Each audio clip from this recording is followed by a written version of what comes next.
Well, up next on World Business Today, you may not have heard of it, but some say Bilderberg is secretly trying to take over the world.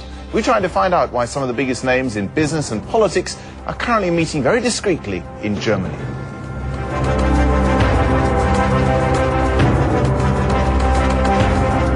Conspiracy or cozy talking shop? The Bilderberg Group is meeting in South Germany this week, at least according to the Financial Times, which says a group of powerful men and women will debate the future of the world.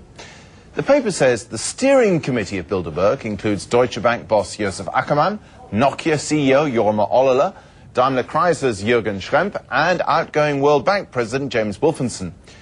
I asked John Ronson, who has written about Bilderberg, what it really is. Bilderberg is a meeting of powerful centrist industrialists and politicians. They always meet in secret once a year in a five-star hotel with golfing facilities, and they've taken on the image for conspiracy theorists of the fabled shadowy cabal that secretly rules the world. Are they?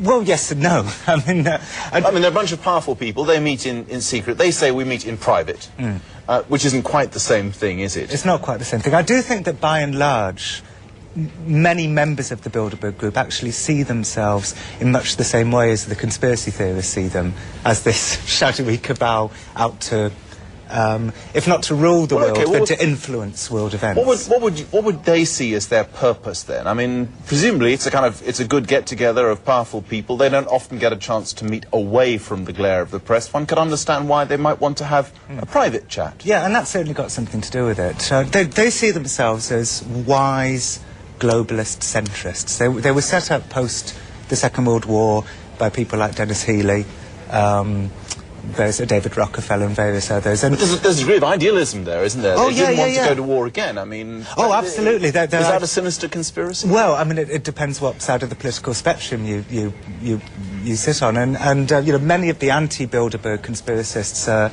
are right-wingers who see themselves as twigs in a tidal wave of globalization. They see themselves as nationalists, and they think the idea of a world government, which is what Bilderberg is into by and large, the idea of a one world community, a new world order. You know, they see that as they see themselves as a government as opposed to a group of world leaders or people with influence at a global level who are talking about global issues, do they? They see themselves as headhunters. They'll get an up-and-coming politician who they think may be president or prime minister one day, and as globalist industrialist leaders who believe that politics shouldn't be in the hands of the politicians, they try and influence them with wise words in the corridors outside the sessions. Should they be more open? I mean, should they come and sit here and do an interview with me and explain what they're doing, or talk after their meeting about what they've decided, even if they don't invite us along as journalists beforehand or during? Well, Bilderberg's secrecy, I think, harks back specifically to Henry Kissinger, who,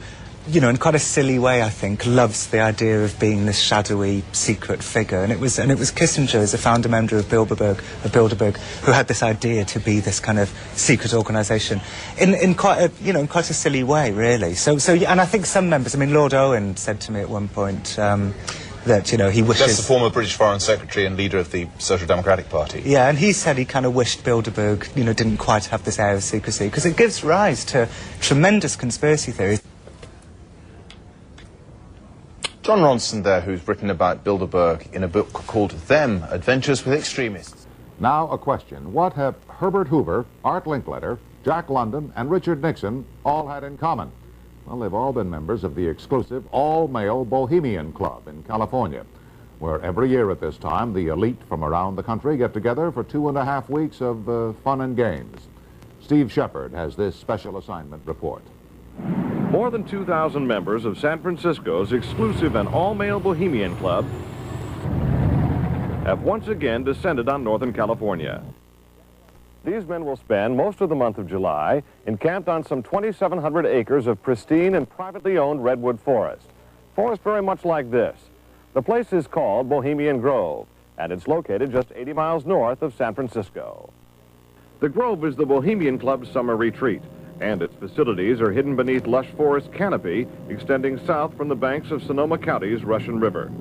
For more than a century, the camp has been a place where club members and guests from all across America gather to relax. The retreat is divided into dozens of small camps, the most prominent of which is called Mandalay.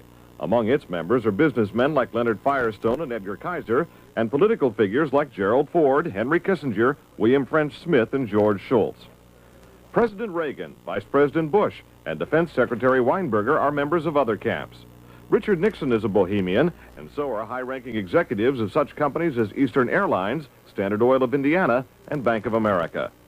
For the most part, the men of Bohemian Grove are over 50, highly successful, and, according to many employees, politically conservative. Well, each year, many of them seem to have a stunt or try to come up with a stunt. Last year, in 1980, the popular button was Free the Fortune 500. Membership in the Grove is by invitation only and is determined by such factors as social standing, occupation, and personal connections.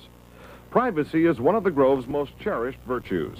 Members may not photograph, record, speak, or write about activities at the retreat. While many public officials are Grove members, the press is a distinctly unwelcome guest. We're from ABC News. Well, get back there. Get back there. Can we talk to somebody in the... Get back there. Anyone willing to navigate a boat up the Russian River can get a glimpse of the northern edge of the compound, but that's about all. Still, there are outsiders who have researched the Grove. Sociology professor William Dumhoff found out enough to write a book on the place. Well, I think it's a playground for the powerful. It's a place where wealthy men from all of the United States gather for 2 weeks to relive summer camp with this ceremony called the cremation of care that begins the 2-week encampment where the body of dull care, symbolizing woes and concerns, is burned on an altar in front of a big owl statue. When that ceremony ends, they all start to cheer and yell and hand each other a beer. Other regular activities include the production of 2 plays, one of which involves major sets, orchestral music, and extravagant costumes. The other play appears to be just a bit on the lighter side, at least judging from these old photos. Members also spend time swimming, hiking, relaxing in the sun, and doing a bit of drinking from the Grove's own privately labeled spirits. Like a boys' camp, the Grove has a symbol, in this case a somewhat fierce-looking owl. It also has a patron saint, St. John of Nepomuk, a legitimate 13th century Bohemian canonized for his sense of honor. What the Grove does not have is any women, not even as employees. Despite its camp-like atmosphere, the Grove does host some serious business. To the degree that there's anything important happens at the Bohemian Grove, it's political. The important speeches that have been made at the Bohemian Grove have been made, for instance, and the best example, by Richard Nixon. Eisenhower gave a speech there. It was the first time the West Coast establishment really saw him close up. Discussions at the Grove in the 1930s helped lead to the development of nuclear power and the atomic bomb. It was at the Grove in 1967 that Richard Nixon and Ronald Reagan hashed out differences over their presidential ambitions. Each year, guests like Henry Kissinger or Zbigniew Brzezinski address members on their areas of expertise. Presidential counselor Edwin Meese will be among this year's speakers.